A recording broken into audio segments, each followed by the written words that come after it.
हाय दोस्तों, हम आपको अपने YouTube चैनल सिंग संग टीवी में खुश आमदीद कहते हैं। अगर वीडियो अच्छी लगी तो हमारे चैनल को सब्सक्राइब करें, वीडियो को लाइक करें और अपने प्यारे प्यारे दोस्तों के साथ शेयर करना ना भूलिएगा। बादलों से परे आसमान की वसीआ सल्तनत में लूमा नाम का एक छोटा सा सितारा रहता था। वो सब सितारों में सबसे छोटा और कमजोर था।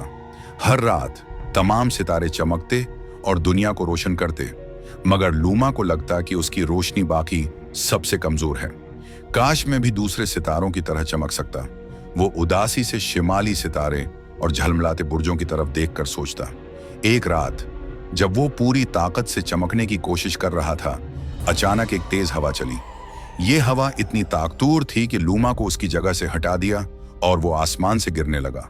वो घूमता, गिरता और आखिरकार जमीन के एक घने तारीक जंगल में आन पहुंचा।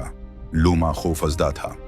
ऊंचे दरख्तों की गहनी शाखों ने आसमान को ढांप रखा था और वो अपने दूसरे सितारों को नहीं देख पा रहा था।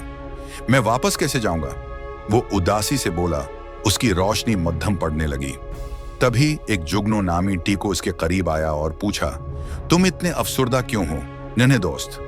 मैं आसमान से गिर गया हूं और अब मैं पहले की तरह चमकदार नहीं रहा। लूमा ने जवाब दिया। टीको मुस्कुराया। रोशनी का मतलब सबसे ज्यादा चमकना नहीं, बल्कि सही जगह पर चमकना है। आओ, मैं तुम्हें कुछ दिखाता हूं। टीको उसे एक नदी के करीब ले गया, जहां छोटे कीड़े और जानवर अंधेरे में रास्ता तलाश कर रहे थे। लूमा ने हचकचाते हुए अपनी बच्ची खची ताकत इकट्ठी की और मध्यम सी रोशनी फैलाई। जैसे ही रास्ता रोशन हुआ, सब जानवर खुश हो गए। एक अक्लमंद पुराने उल्लू ने कहा, रोशनी की ताकत है उसकी चमक में नहीं, बल्कि उसके फायदे में है। छोटे सितारे भी दूसरों के लिए रहनुमा बन सकते हैं।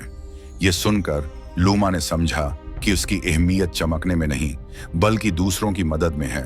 वो जंगल में रहने वाले जानवरों की रहनुमाई करता रहा, उनके रास्ते रोशन करता और दिलों को उम्मीद देता। फिर एक रात शमाली सितारा और दूसरे सितारे उसे तलाश करते हुए पहुंचे। लूमा, तुम्हें वापस आना होगा, उन्होंने पुकारा। लेकिन जाने से पहले लूमा ने अपने दोस्तों की तरफ देखा और कहा, मैंने यहां बहुत कुछ सीखा। रोशनी की ताकत उसके हजम में नहीं, बल्कि उसके मकसद में होती है। जब वो आसमान में वापस पहुंचा तो अब उसकी रोशनी मुख्तलिफ थी। ये सबसे चमकदार नहीं थी, मगर ये मुस्तकिल, मजबूत और दूसरों के लिए राह दिखाने वाली थी। दोस्तों, हकीकी अजमत इसमें नहीं कि आप कितने चमकदार हैं, बल्कि इसमें है कि आप अपनी रोशनी दूसरों की मदद के लिए कैसे इस्तेमाल करते हैं। छोटे सितारे भी बड़ी तब्दीली ला सकते हैं। मुअज़्ज़ज़ सामीन, अगर कहानी अच्छी लगी हो तो वीडियो को लाइक करें, शेयर करें और हमारे YouTube चैनल सिंग संग टीवी को जरूर सब्सक्राइब करें। शुक्रिया।